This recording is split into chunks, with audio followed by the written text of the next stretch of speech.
Okay, I hope this is visible for everyone, the slides. Let me see. Yeah. Okay, so the first question, okay, what is CAST and what is so special about the CAST program? So what you should know that this is a research master and it ends with an MSc, a Master of Science degree. And what makes it different from most other master programs is that it's a 2-year program, not a 1-year program. And that is because it is a research master.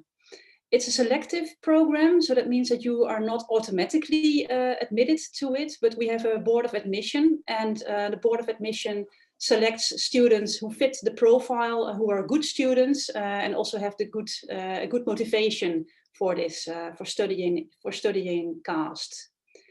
The CAST program has a clear and unique profile, unique because it's a combination of science and technology studies research and artistic or art research. So we try to combine these two domains or fields, or actually three, art, science and technology in this program. And there are other master programs which have a focus on either art, like art history or art studies or cultural studies, or on science and technology studies. But in this program, we try to combine both.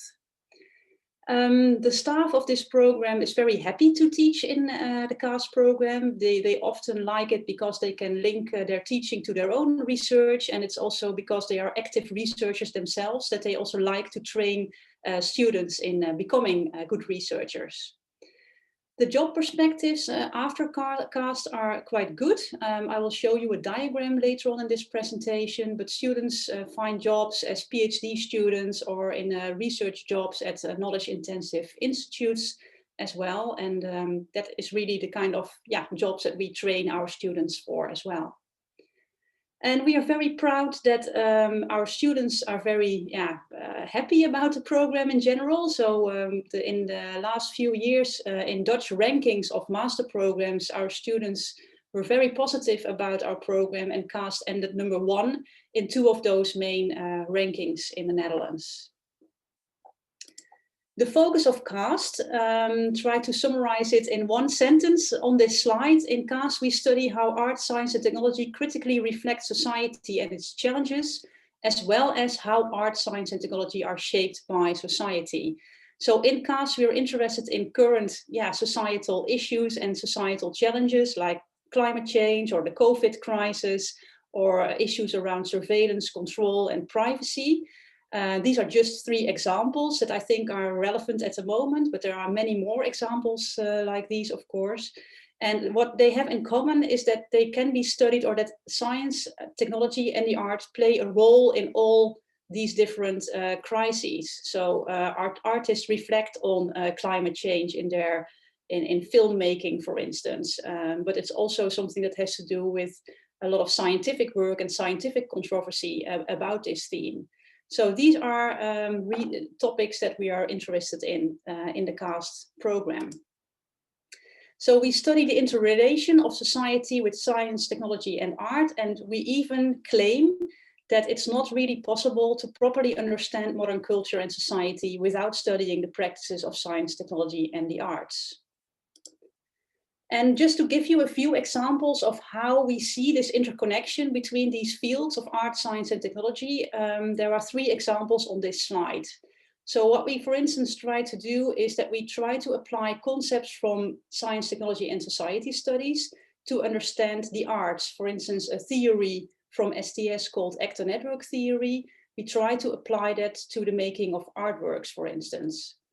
Or vice versa, we use theories or methods from art or literary studies like narratology and apply those to the analysis of scientific texts.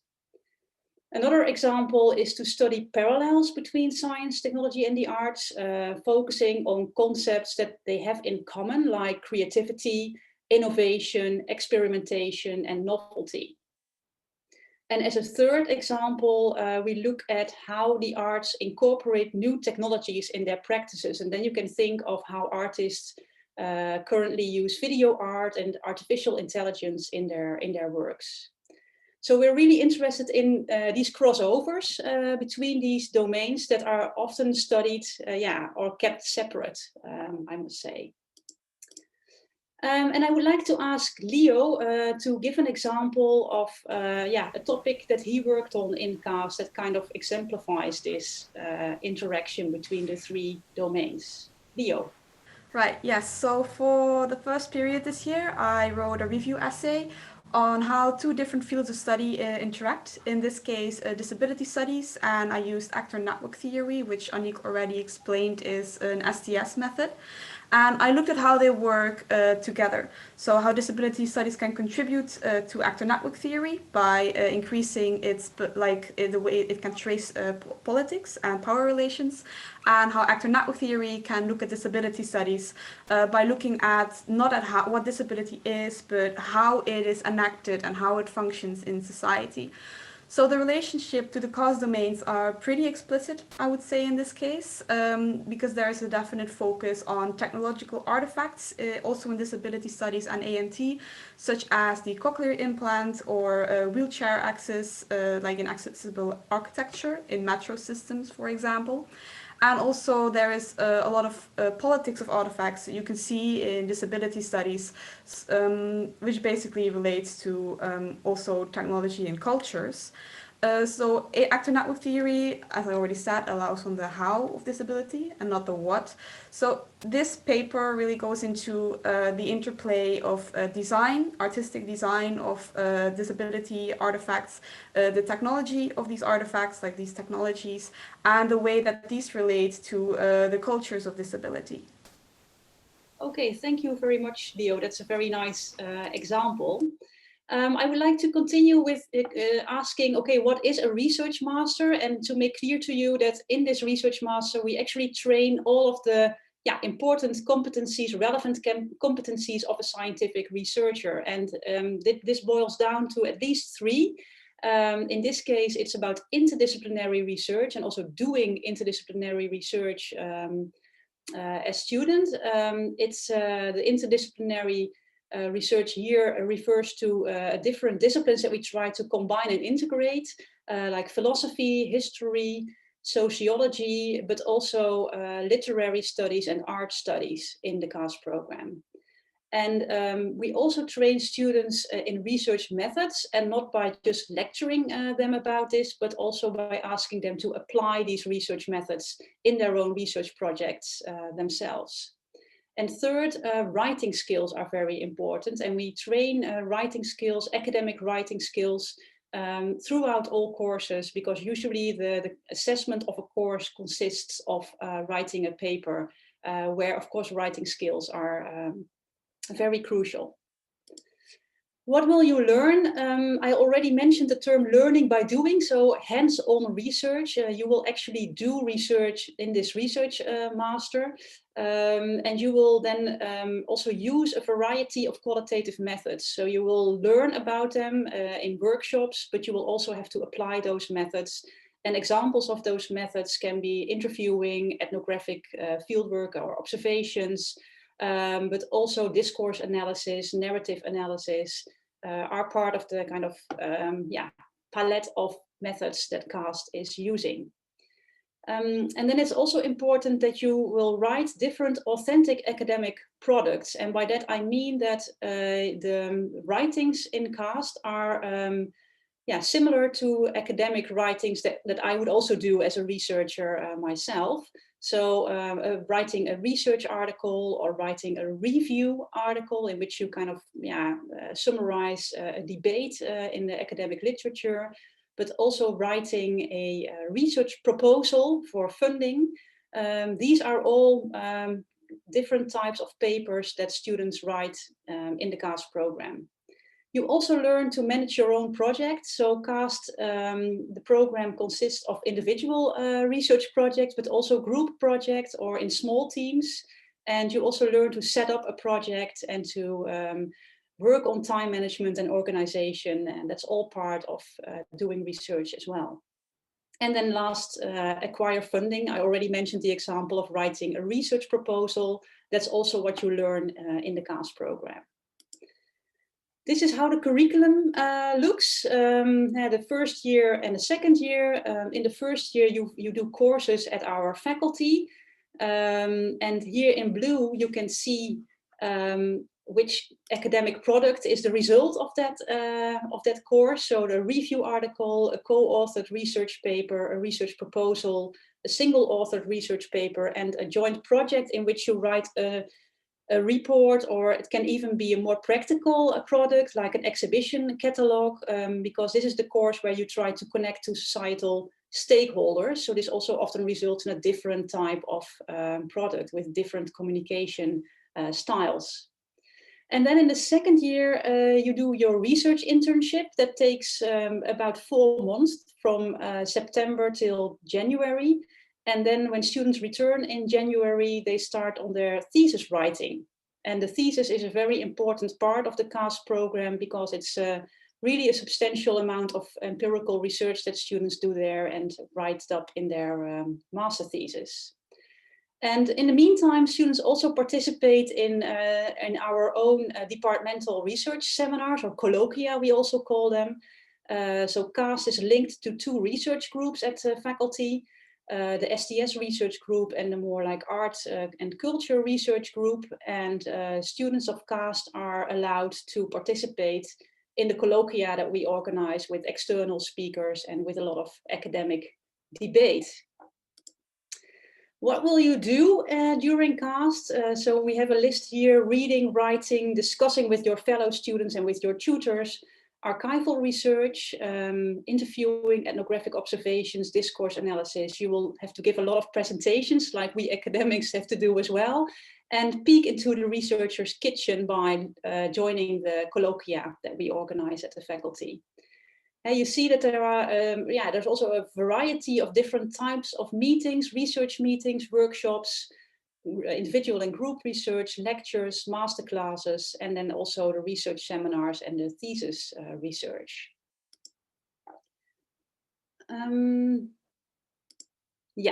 Maybe it's good and nice if Leo could tell us a little bit about his experiences in year 1 so far. So Leo started as a student in CAST in September and is now doing his second course.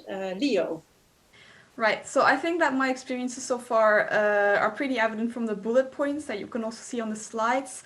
You really do have a lot of freedom to choose your own research topics within, of course, the limits of the courses, but that's still a lot of different things.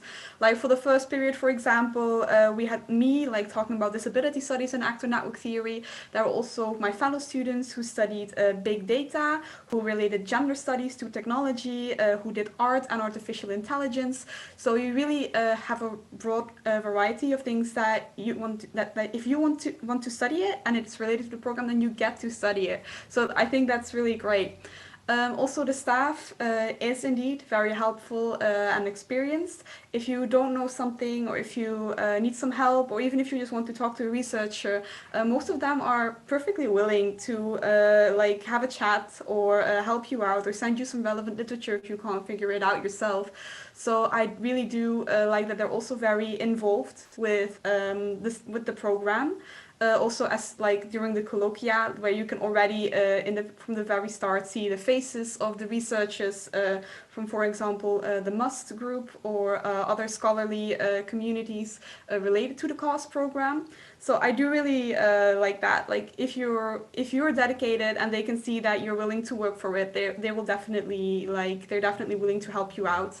And also you do get to take control of your own education. You get to specialize in the directions that you want. You get to really figure out what's interesting for you. You get to do your own thing, basically. You can get also in the quote, you can tailor the program to the things that you're interested in within the CAST framework, and you can shape and decide where you really want to go as a scholar, as a researcher. Okay, thanks a lot, Leo. I would like to move on to year 2, where we will also listen to experiences of Inge, because we are now talking about the internships. So that's in the first half of the second year. All students will do a research internship at a research institute or at a university. And this is a list of universities and institutes that we have contacts with, but this list is much longer than the ones that I was able to put on this slide. And actually, it's also the case that students can find an institute themselves, or can say to the internship coordinator, I would be interested in going to this and that institute. Can you help me getting an internship there? So there's also a lot of freedom there. But this really gives students the possibility to extend their network and also study and work for some time abroad. This is an overview of topics for internships. You see that a lot of these topics focus on the role of technology, like online digital music technologies, or European food safety, but also about creativity as a topic for an internship. So this is also very diverse. Inge, you are currently doing your research internship. So can you tell us a little bit about this? Yeah, I'm currently in Munich, Germany, doing my internship. And like Nick already said, like it's really nice that you can choose your own internship.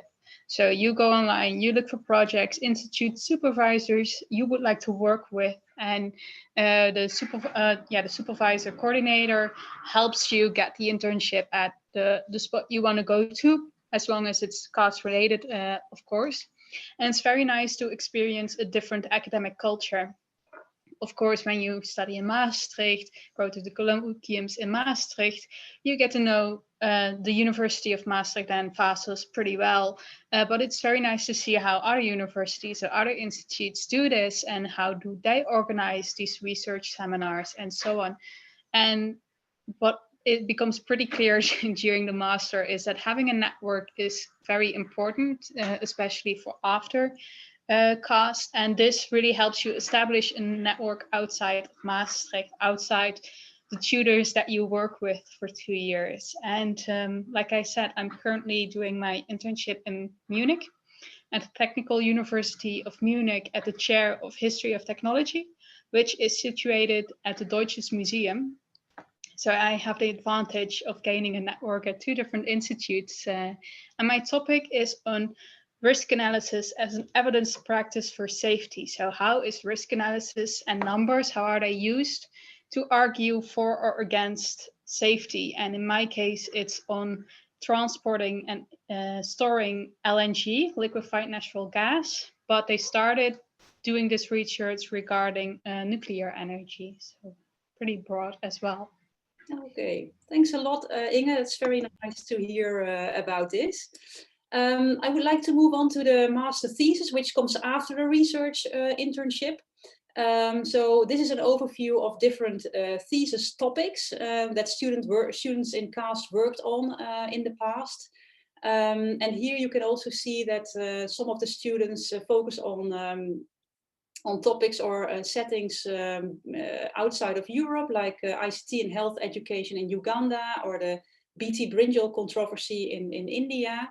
And also here you see a lot of different topics, but all somehow related to the role of science, technology, and the arts in relation to a specific societal issue. Why study CAST? So this slide is actually an overview of what we think are students or applicants for CAST that really fit in the program. So when you should study CAST, when you're curious and have an inquisitive mind, that also is a kind of characteristic for the ambition to become a researcher. And also people who are a bit adventurous and also creative in asking questions about what science, technology, and arts do in modern societies. Because then you may want to be a researcher in the interdisciplinary field of philosophical, historical, sociological, literary studies that CAST kind of represents. Investigating a broad spectrum of issues in modern societies, as we have seen many examples of now in this presentation, with a focus on art, science, and technology, and in the end, contributing to solving pressing societal issues. Inge and Leo, I would like to ask you for your reasons to choose CAST. Inge, would you like to start? Yeah, for me, it was really important that I did have some kind of freedom to choose my own topics, because I know myself, I will get disheartened if I have to do something that I'm not interested in, and to choose things that I'm interested in really helped me to keep on top of everything.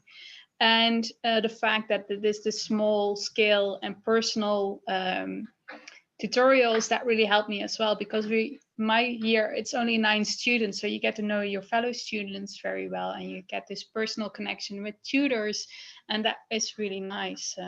Yeah. Thank you.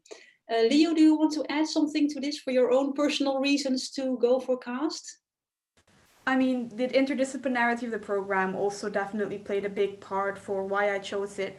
I didn't want to be limited to just the one specialty, like just the one discipline. So I really do think that the interdisciplinarity and also the freedom to choose my own topics were like key to why I chose the CAS program. Okay, very good. Thank you. Yeah, then if you have done CAST and finished everything and passed all your courses, then you are a CAST graduate. And then what jobs lay ahead? And of course, because it's a research master, it focuses a lot on jobs as a researcher, not only university jobs, but also researcher in organizations such as the Health Council or Institutes for Technology Assessment, advisory boards on science and technology, ministries and museums. But of course, also the more traditional trajectory of a university career, starting with a PhD training and then moving on to more senior research jobs. There are also CAST graduates who ended up in higher like policy making or policy advisory positions, but often also with a high research component in them. This is a diagram that shows the job prospects of our CAST alumni, so students who graduated with us. And this shows that 68% of them got a research position within a university or a knowledge-intensive institute. And 27% of them is employed outside academia, while 5% has a non-research position within academia. And this was based on a survey with 68 graduates, and 66 of them found employment. I would like to briefly touch on the relationship between CAST and the graduate research schools in the Netherlands to just show you that we have important networks that can help our graduates to find a job in academia or in a PhD position, because we have close contact with 3 relevant graduate schools in the Netherlands. The STS Graduate School, Science, Technology and Modern Culture, Cultural History and Literature Graduate School. So this helps if students are interested in pursuing a PhD after CAST. How do you apply for CAST? So this becomes a bit more practical now. So if you have listened to this and thought, well, this sounds very interesting to me and I would be interested in applying for this program, then you have to submit a portfolio to us, and the Board of Admission will then review this portfolio. And the portfolio must contain a CV, your diplomas, and also your list of grades of your bachelor degree, a description of your bachelor curriculum, also giving some content of the courses or course summaries, 2 specimens of writing, which you've done in your undergraduate program, and then a motivation letter in which you explain why you want to study in the CAST program. And then once you have submitted this portfolio will be reviewed by the Board of Admission, and then there also needs to be a language test that depends a bit on your situation. And Inge will say a few words about that later. And there's also the possibility that we ask you to have an interview with us if we have questions about your portfolio, for example. Yeah, about this language test that I already told you. So the IELTS test is a language test that you need to do. And then you need a score of a 6.5 or higher. But I know that Inge has some experience with this or knows from other students who had to take it. Can you say a bit about this, Inge? Yeah, so you only need to do an English test if you can't show that you already did English courses during your bachelor program. But if you have to do it, make sure that you are on time, because it takes about a month before you get your results. And if you fail, if you don't get the required grade, it will take another month before you get the results again, and you can only apply for the second test after you get the results of the first. So if you want to do it, I would start now with looking for a date to do it and make sure that you are on time with this. But if you're not sure if you have to do the IELTS test, I would contact the admission office and they can tell you, yes, you have to do this test. No, you are exempt. Exactly. That's very good advice. And I would also advise you, if you have questions about this or about any of the more like formal admission requirements, that you attend the next session about admission requirements. And that starts at, directly after this meeting at 2 o'clock. So that they also have a lot of information about this and they can actually tell you more about this than we can at the moment. What I can tell you is the deadlines for the application. So that differs between students from the EU and students from outside the EU. So June the 1st, 2021 is the deadline for application for EU students, and a month earlier for students from outside of the EU, May the 1st, because there's more time needed for processing visa or residence permits in this case. But we would anyway recommend you to apply as soon as possible and to submit your portfolio because we usually review these portfolios within 2 to 4 weeks. So from us, you will have an answer quite soon. Yeah, and I would like to add to that, if you uploaded all the documents of the portfolio, make a quick call to the admission office so that they know your admission is ready to be reviewed. Otherwise, they will look at it once and leave it on the side if not everything has been uploaded yet. So that way you get an answer a bit sooner than waiting until they see that your admission is complete. Okay, yeah, that's very good advice as well, because if your portfolio is not complete, they will wait and then maybe it takes a bit longer. So if you have finished everything and your portfolio is complete, contact the master office and then they can put it on our desk for reviewing. That's a very good tip. Okay, for more information, maybe you already looked at it, the website, you can visit it. There's more information also on the what should be in the portfolio. But you can also send me an email. My email address is on this slide. And I'm happy to answer any questions you might have, as well as Inge, who is our student ambassador and who is also available for asking any questions you have through her own social media channels. Yeah, I put my Facebook and Instagram links in the chat. I hope everyone can access them. And I'll answer questions as soon as I see them. Okay. Thanks. So I will stop sharing and I will also stop recording from now on.